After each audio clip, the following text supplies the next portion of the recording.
Warning. The Warriors, we are all about truth, reality, facts, no matter how tough to hear. Our goal is always education, prevention, intervention about human rights crimes, about your liberty, about your freedoms, about human trafficking, which we have renamed slavery because that is much more descriptive, the enslavement of people. I'm going to read a quote from our guest. I got fed up with all that's going on, sitting on the sidelines, learning about it, watching others do something about it, and me just giving a few bucks here and there and an occasional call to my worthless Congresswoman. Therefore, I bear with me, Scott. Therefore, I decided to take time out of my business and start my own podcast so I can get more people educated and them and myself into action. I love you, America. Those are the words of Scott Tregurtha. He is a warrior and he's today's guest and he's the host of a wonderful new podcast, Take Control of Your Liberty. And I recently had the pleasure. Scott invited me on and we talked for over an hour and he was so generous to me. So I want all of you, of course, all of Scott's information will be in the body of this video, but I want you to follow Scott and really listen to him and his great guests. TakeControlOfYourLiberty.com is the website. You'll find all of his information. And you know what? I want all of us to really listen today to Scott because he's got a wealth of lived experience. And we've got a lot to talk about, Scott Tregurtha. So let's jump right in. Welcome to the Warriors. Thank you, Lynn. I really appreciate that introduction. Of course. I mean, there's so much to talk to you about.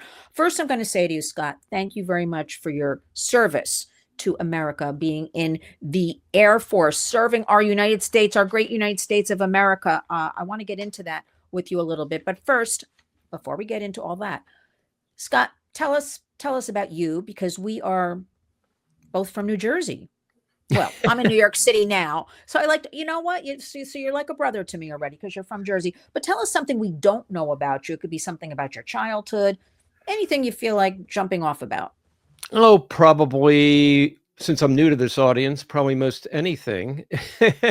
But yeah, I'm in New Jersey right now, but I've actually lived all over the world, which started in my excursion to when I was sent on temporary duty to Thailand during Viet Nam in the Air Force. I have lived in, and by the way, I always wanted to travel outside of the US, and I did. I went to college in Denmark at Copenhagen University. I backpacked Europe. And I'll tell you something, and I've visited the UK since, and in recent years, and I don't want to live anywhere but here. So in the United States, it doesn't have to be Pennington, but in the United States. Pennington's a very nice place. I've been to Pennington. It really is. It really is. Really is very, very nice. I was gonna say, it's funny, after all that traveling and working all over the world, I wound up back in the hometown I grew up in, and I love it. Actually, I actually love it. It's interesting because, you know, Scott, I couldn't wait to leave New Jersey. I came to college in New York City. You know, I was raring to go. And now as I'm older, I like to go back to New Jersey now. I like to go back even to a supermarket there. New Jersey is a beautiful state, whether it's the Jersey Shore. You've got, I call them even the mountains going out, the Watchung Mountains. You've got some beautiful farming still. It's really a great state. So I'm like the biggest cheerleader now, Scott, in my old age for New Jersey. Well, don't tell too many people. Well, let me, you know what, since we started on this, if you don't mind my asking you, we do a lot of work in Jersey. I actually think a lot of things going on in New Jersey are actually worse than going on in the state of New York. As far as curriculums, I don't know if you're up on any of that. As far as your governor, I don't know if you want to weigh in on any of that. But New Jersey is really starting to go kind of red. Can you share with us anything you want to talk about? I was pleasantly surprised because since I moved back here, I noticed I was living in Florida before I had to come back here, and I noticed how blue it was. I mean, and during COVID, it was ridiculous what our governor was doing. I can't stand him, and he's gotten some pretty harsh communications from me, but yeah, I wore throughout the last year or so, I wore my Trump gear everywhere I went. Really? Yeah. Brave man, Scott. But I'll tell you, I was surprised. The only comments I ever got was nice hat, right on Trump, things like that. Nobody gave me any crap about it. So that was surprising to me. and and then the Yeah. election, for Trump, he only lost New Jersey by I think like 5% or something. Wasn't that? Yes. Yeah. Yes, something like that. And now there's a tremendous push with Scott Pressler, who did an amazing job in Pennsylvania. He's now working the state of New Jersey to really help flip everything. And I think it's going there, Scott. I think it's going to happen. There And a lot of people are coming out of the woodwork after all of this. The American people have spoken. That's all I have to say. and I think Scott Pressler is somebody I should reach out to. I mean, Um, we need to encourage him even more. He needs yes. to be showcased. I also want to showcase the Amish because they turned out. I want to see them at the White House.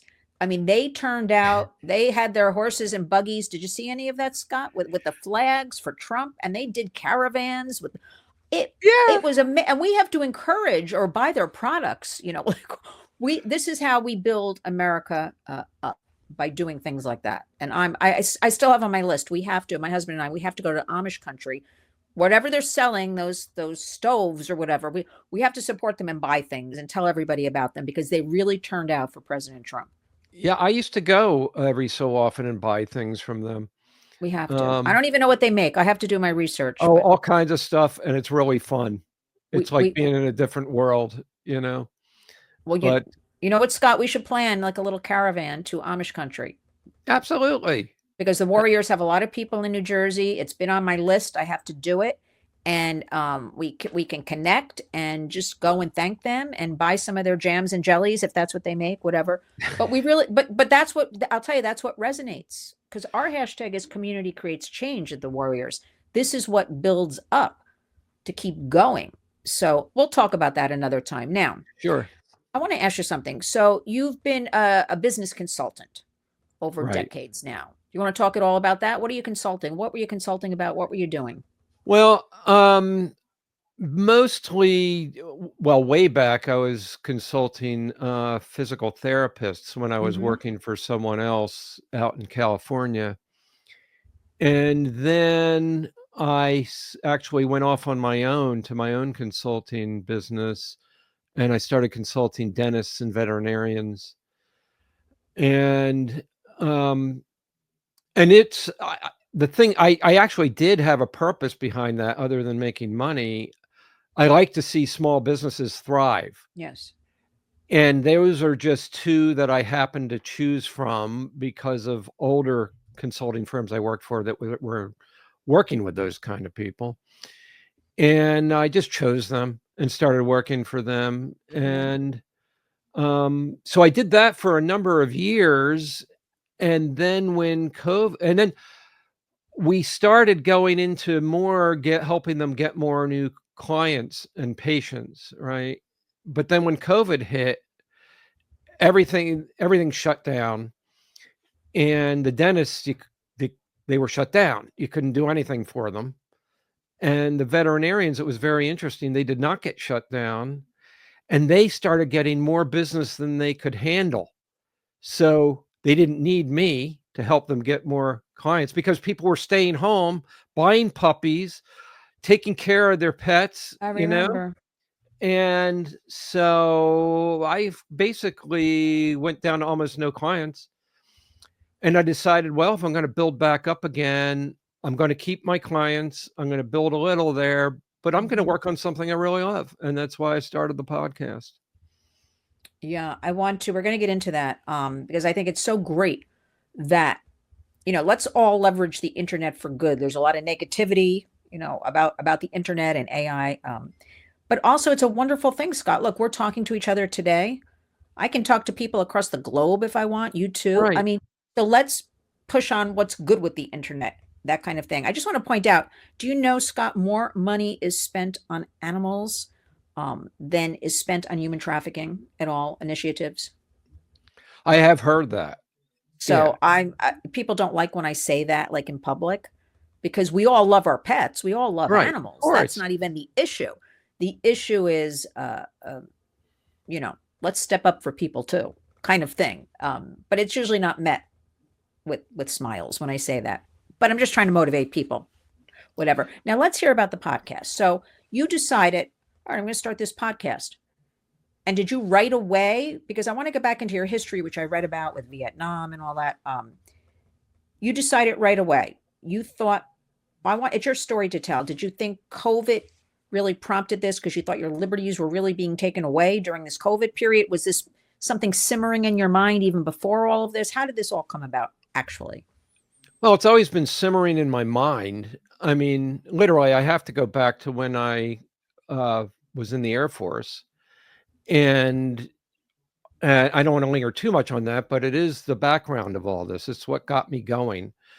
And I joined right at when they said the Vietnam War was over, and I was just graduating from high school. And I decided to join. I wasn't for the Vietnam War, but I thought, well, the war's over. We do need a military. I would, I think it could benefit me, and I can help my country. So I joined. And the first thing they did was ship me to Thailand to work on planes that were bombing Cambodia, which meant the war was not over, right? So right then I decided our government and the media does not necessarily tell us the truth. Mm-hmm. And I started digging into it. And I started reading on, like the John Birch Society, somebody turned me on to. I haven't heard of them much anymore, but I started reading their books. So I started learning whether this stuff is everything they said was true or not, doesn't matter. They turned me on. They showed me that there's another side to things than you hear on the media. And then when I got out in 77, I was on a college campus trying to decide which one to go to. And I ran into somebody from the Lynn and LaRoche people. I don't know if you've heard of him or Yes, them. of course. And they really made sense to me as to, who's behind the scenes, who there's actually, vested interests who are kind of making everything go wrong, and they control the media and so on. Lately, we've been calling them oligarchs. And so I didn't stay involved with them. I went off and did all my consulting and million things that most people do, when they're just making a living. And but then when COVID hit, like you said, that really struck me. Yeah. I'm like, everything that all the so-called conspiracy theorists have been telling us is starting to come true. They literally, and I'll tell you something, I immediately, when they started shutting businesses down and making us wear masks, I immediately knew that was absolutely wrong. I didn't hear anybody else say it. I just knew it because I had already learned that this is what goes on behind the scenes with the oligarchs and so on. And they're great big control mechanisms. And I started digging into that. And then I started thinking, well, what the hell are you going to do? You've gone long enough not really doing a whole lot about all this. If they go much further, we're going to lose it all. So, and that's when I started really getting involved again. Wow. I mean, good for you. You were so young to realize going into the Air Force, you were young then when you did Yeah, this, right? Right after 18. high school. And 18. but I think, Scott, something comes, with age. Like with me, I couldn't even believe I'd be doing what I'm doing now. And I think but we're not going to stand for it. We're Right. not tolerating it. And we're naming ourselves experts. That's what I'm naming us. Why not? We're passionate and we're out there doing something. And I think you pointed out before, the American public, they're just so overwhelmed. That whole COVID period, which will take years to really get over a lot of things, if ever, mental health wise, financially, people are so busy trying to pay the bills, trying to pay the car payments, trying to take care of kids. It's like everybody's getting hit with a hammer every day over the head. Although I will say with the new administration, I feel like I lost 20 pounds already. I feel like No, I I know. and I know. I could, but I want to say something, Scott. I want to see if you agree with me. We can't keep partying.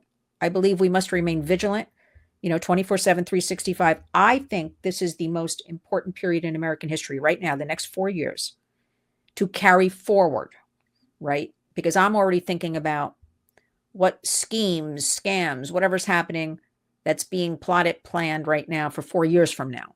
Like, we have to keep up the momentum we have now. Do you have some thoughts on that? Yes, I do. And speaking of uh, finally getting into action, both of us, right? After all these years, deciding to actually do something. Mhm. It, Trump, first of all, created a great atmosphere for this, even when he was not president, even between his presidencies. He built such a movement. So he made it very conducive for people like us to do what we're doing. Mhm. And if you want to talk about somebody who finally decided to get into action, he's your best example. I mean, he was always in action. That's Yes. how he built his business, right? But to get in action for the government and to do what he's doing, he didn't really necessarily want to, Right. any more than many of us don't want to get up and go to a committee meeting. But he couldn't stand, just like us, he couldn't stand to be on the sidelines just donating money and looking in. He finally said, well, nobody else is going to do this. So he got up and did it. Because otherwise, and he said this a million times, I could be golfing, I could be traveling the world, I could do all Yeah. these things. But I finally decided I got to do something. And I feel exactly the same way. So I think he is like a superb example. And now I think a whole lot of us are doing it. Yeah. I think he is. Just a few minutes before we started, I mentioned to you I was watching North Carolina, the press conference. He was saying they wanted me to fly, whoever they are, they wanted me to fly straight out to California today, but I refused. I said, I'm going to North Carolina first. Those people have been ignored. FEMA's been terrible. I was so happy to see Melania in her wartime gear, I'll say, like Right. kind of a ski jacket and a wool cap. And I'm like, leading by example. This is what the American people, well, they've spoken because he's in office again. And this is what we need to see, a strong leader. And also his wife alongside him. I'm glad she's stepping up. She does want to do more, have more initiatives. It's a whole different ballgame. But remember, Scott, a couple of years ago, uh, it really wasn't welcome. There's so much censorship online. People Yes. could not speak out. Uh, the Warriors are a nonprofit. So it's not that I didn't speak out, but I was always very mindful of certain words or certain things, or Right. or maybe saying, I don't know, the Trump name. It's like kind of, Exactly. and so now I feel like there is more freedom, but we have to still realize there still is censorship, in my opinion, and a lot of it. So that's why I say we have to remain vigilant. Now, tell me a little bit more about the podcast. What kind of guests have you had on? How do you plan for this, and what kind of guest are you looking for? Because we want this to be a smashing success, because we need everybody to take control of their liberty. That's what we need, Scott. Absolutely. And the kind of guests I have on, I have a couple different kinds. I have guests that are experts talking about the source of all this suppression and censorship and manipulation of the economy and the media. I have guys who are been doing this for Yeah. years talking about that. Okay. And then I have people who are more, they're doing things for their cause, which are kind of like symptoms of all that. Like yours, Hmm. uh, human trafficking. I've had a couple J6ers on. Things I've had people having to do with protecting yourself when you go into a hospital and don't let them kill you. Oh, yeah. Things like that, with the COVID shots and that. So those are the two kinds of guests I've mainly had on. So to answer Yeah, that. you're trying to really dig in there, as I like to say, and educate what the mainstream media does not cover. Exactly. But don't you think, Scott, people are finally waking up to can't trust the mainstream media? I keep going back to the American people have spoken. If I hear any negative comments about the current administration, my only answer I ever say is the American people have spoken. Right. That's it. I don't go any further than that or engage because that's the answer. But we want everybody to go to your podcast or come to the Warriors or do their homework and vetting. It's very important. And this is an issue with Scott AI. What do you think about? What do you know about AI, artificial intelligence, and this generated? That's even worse, AI, because I think that's a good road for you to travel too. We have to get the American public the understanding. It's not the cute little, Chat GPT. This will be a very dangerous thing. What are your thoughts? Have you addressed it at all? Have you been thinking about it, reading about it, anything? Yeah, I'm not a techie, but Who is? I'm not either, but right. So I don't know a ton about the technical side of it, but I do know, for one thing, garbage in, garbage out. Mhm. I think I think it can be a very good thing. Yeah. But like anything else, it depends on whose hands it's in. We've got a lot of evil going on in the world, and they will take the internet or anything they can Yeah. get their hands on and use it for evil. So if they use AI for evil, they can just take us over with it.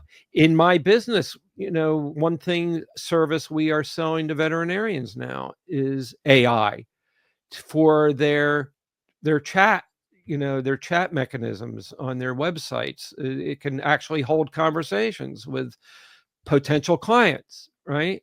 So it can be used for good in that, and I'm using it there. But then again, there's like I said, we've got people with not the best intentions in mind, and it can be used to really ruin us.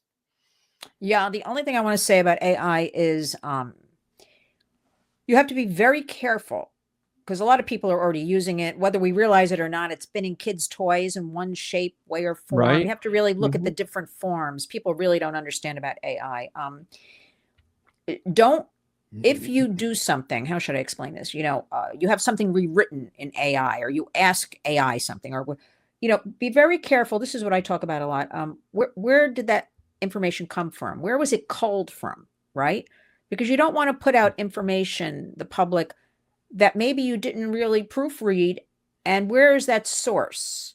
So I'm trying to say, make sure if you do something in AI, because here in New York City public schools, they're encouraging kids. Can you believe this, Scott? Use AI for research.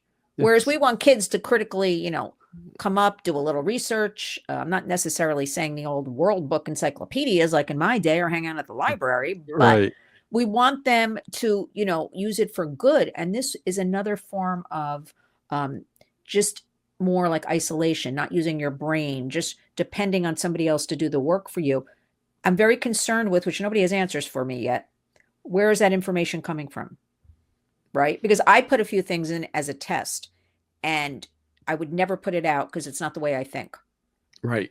I could just put President Trump. I could put, and between, you have to read between the lines. So I don't know. I'm kind of going off into the weeds a little bit here, but I want everybody to be very, if you're going to use any form of AI, make sure it's well vetted. So what you're talking about with business is very different, the chat kind of thing compared to what I'm talking about, like telling kids, you can do your homework and use AI. So, whatever, but we know what's going to happen.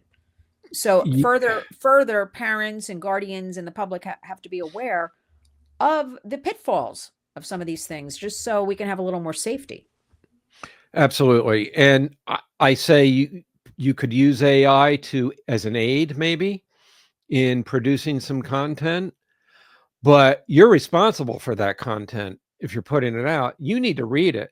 You can't when you start putting everything on automatic, that's when it goes berserk. So you can't do Yes. that. And I think a lot of kids, I don't know what the school, I didn't, that's the first I heard what you said there New about the York City school. public schools, they Yeah. encourage it. They don't say you have to, but they encourage it. Right. Well, then they're going to do it. And the kids who do it might get better grades than the people who don't because they're getting all more sophisticated information or whatever. But Right.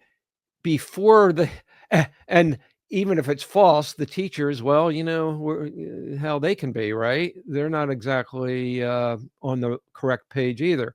So you can wind up with a lot of false information getting out there by doing that. And I don't know how you do it, but the kids need to be the final say so on what comes out, and they should be graded on what they're doing, not on what some robot's saying. Well, you're asking for a lot now, Scott, Yeah. because I know. we I know. I'm so that's a whole nother unreasonable. program about the education system. What are your thoughts, though? This leads me to something. I believe in school choice. You're paying taxes. You should be able to use monies to go, whether you want to go to a private or you want to go to a religious, you want to go to a charter. You have any thoughts? Because this is a tough issue in Jersey, this whole school choice thing. Well, I think you should be able to send your kids wherever you want. Now, are you talking about the government prohibiting you from doing that? Well, they don't want to, and they want all this kind of equity. I'm kind of just leaving it very broad here. But we can leave that. That can be for another program. But I just think parents, or I should really say families today, Scott, are made up of, we have grandparents raising the kids, aunts and uncles, older siblings. Really, the dynamic is vastly changing in New Jersey and New York. A lot of the more urban and area, New Jersey is a very crowded state. New Yep. York's a very crowded state. So these are the kind of places we're seeing the family dynamic change the look of the family. Kind of thing. But they want to mix it up, so it's no longer walking to your local kindergarten class. The school might be down the street. They want to take you somewhere else and do it. That old kind of almost busing kind of thing. Right. To bring those kids. And there's a lot of push in Jersey against this behind the scenes. People are not liking this. So I guess I'll leave it up to, when is your next governor's race? It's coming up, right? Isn't it coming up soon? I think it is. Yeah, probably next fall. I think it's 2025. No, I know it is. I had to think for a minute. You have anything Yeah. to say about the governors? The ones running? I mean, I've interviewed and spoken to Bill Spadia, so I like him. Have any comments or no comments? I don't have a whole lot. I'm just trying to think. I have a lot of things I can't say on the air about our present Okay. governor. That's Um, nobody's listening, Scott. I'm joking. no, I mean, I got to watch my language. Oh, But but you know what? It's fine. He's a bad governor.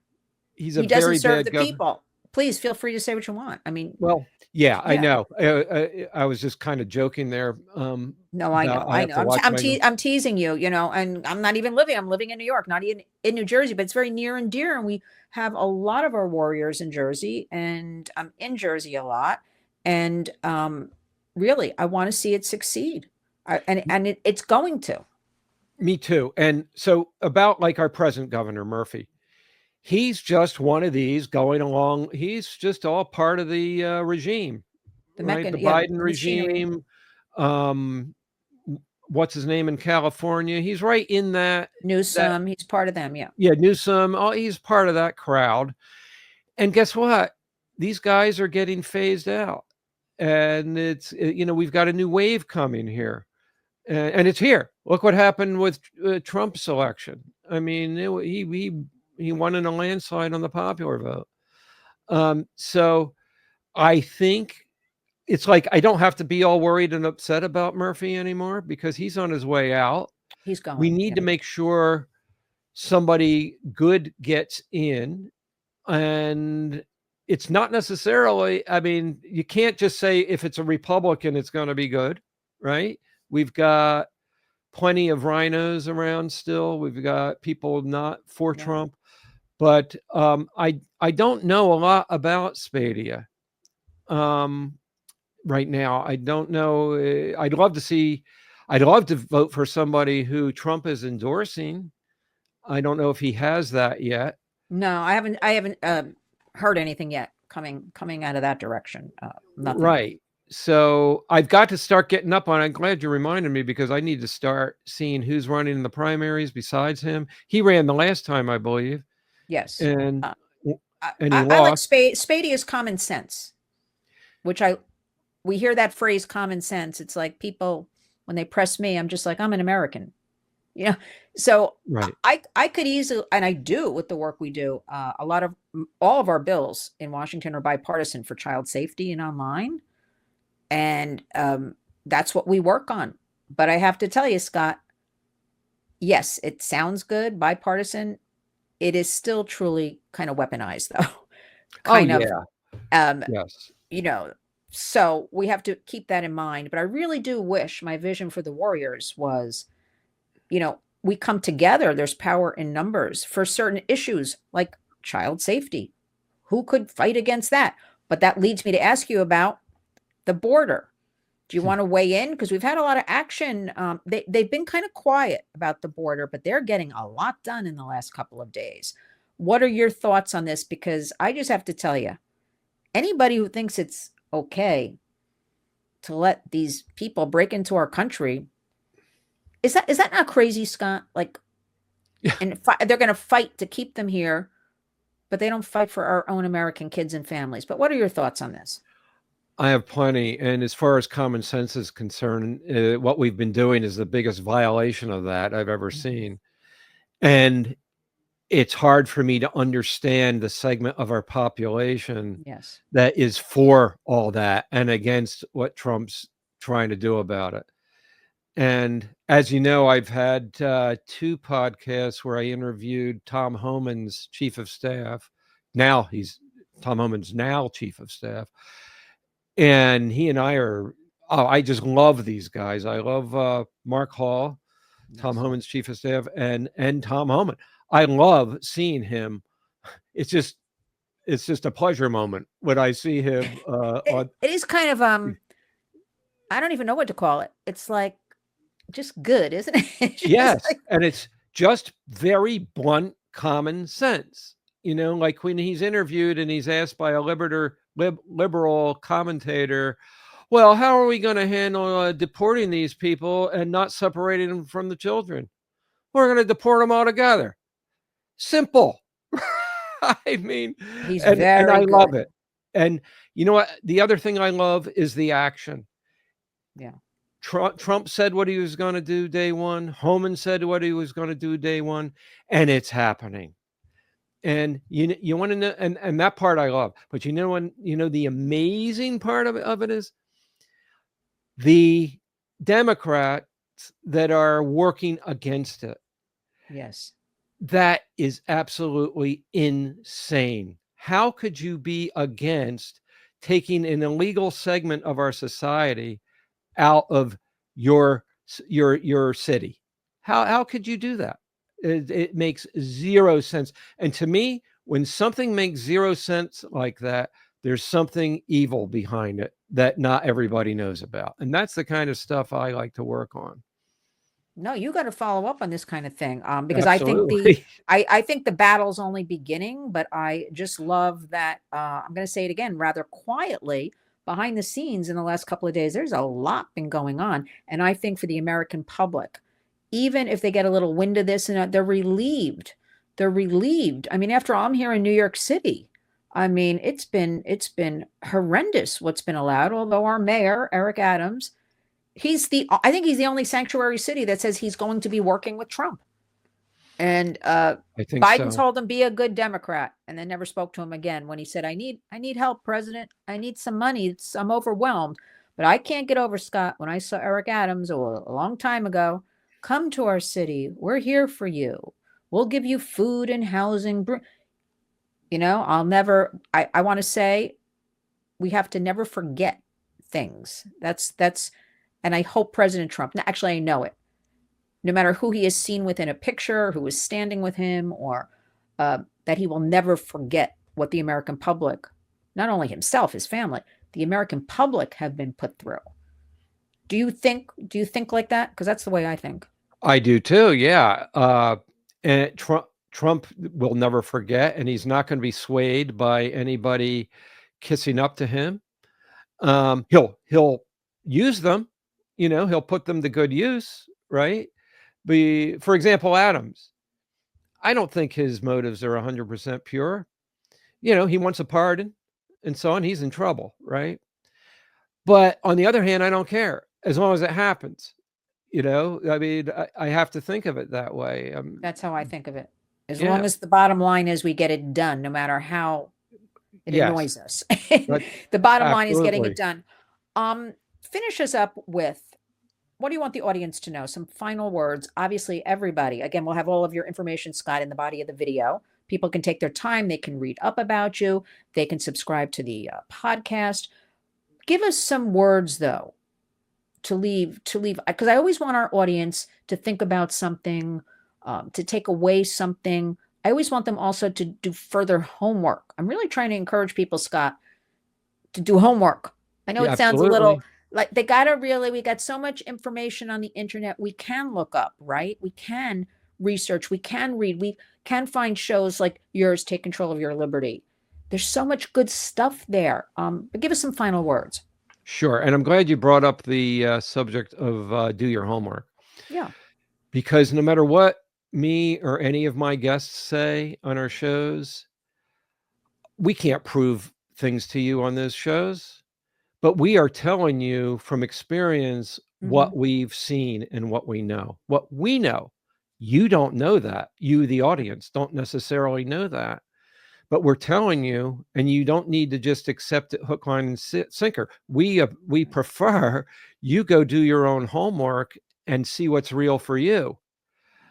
And so that's one of my messages. Yeah. And as far as my show is concerned, that's what we're trying to do. We're trying to expose all these things, and we invite people. I give my email address and my contact information on every show, and it's on my website and in my descriptions and everything else. We invite people to come back at us and tell us they think we're wrong, and we can, or ask, where we got this, or prove it or whatever. More than happy to, because and that's another thing.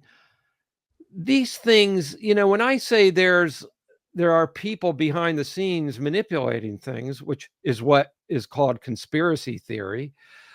um it's hard to lay out a diagram, and I think maybe this needs to be done. Like, maybe I should write a book someday Yes, and definitely. diagram it out. These people here are ordering this and so on, and here's who makes this guy say that and all that. That's very difficult, very tedious.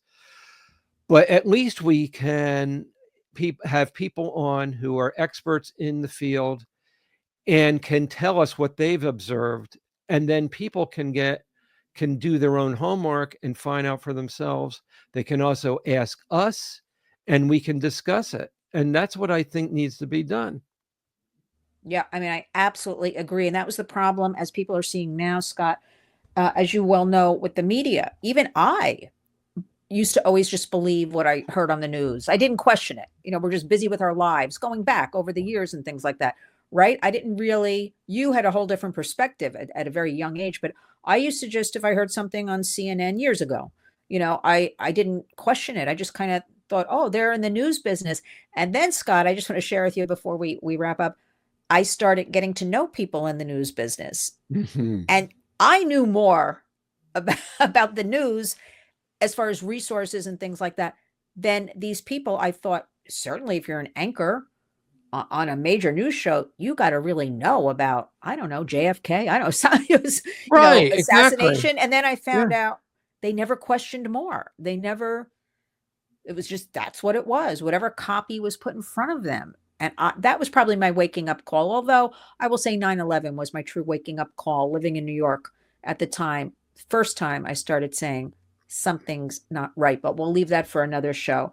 Well, Scott, Tregurtha, you are a warrior indeed. I want to thank you again. We all need to thank you for your service to our great country. I want to thank you really for having me on your show. I talk about a lot of tough things people don't want to hear about, they must hear about, and you Right. welcomed me with open arms. Again, I'm reminding everybody all of Scott's information. You're going to run when we're done here, and you're going to subscribe to his podcast and all of his platforms, and you're going to listen. And as Scott pointed out, you can write to him. I'll also have the information where people can write your email address, and you can challenge him. He's up for the task, and his Take Control of Your Liberty podcast is growing by leaps and bounds. And we wish you nothing but the best of luck, Scott, in 2025. It's your time. So come on, get out there. Be a leader that I know you can be. But I want to finish up, sir, with you're truly a warrior. And let us speak again soon and really keep in touch about all of these issues. I think it's very important to have collaboration. So thank you, Scott Tregurtha, for joining me today here on The Warriors. And thank you, Lynn, for this interview and for everything you're doing. Thanks, Scott. We'll talk again soon.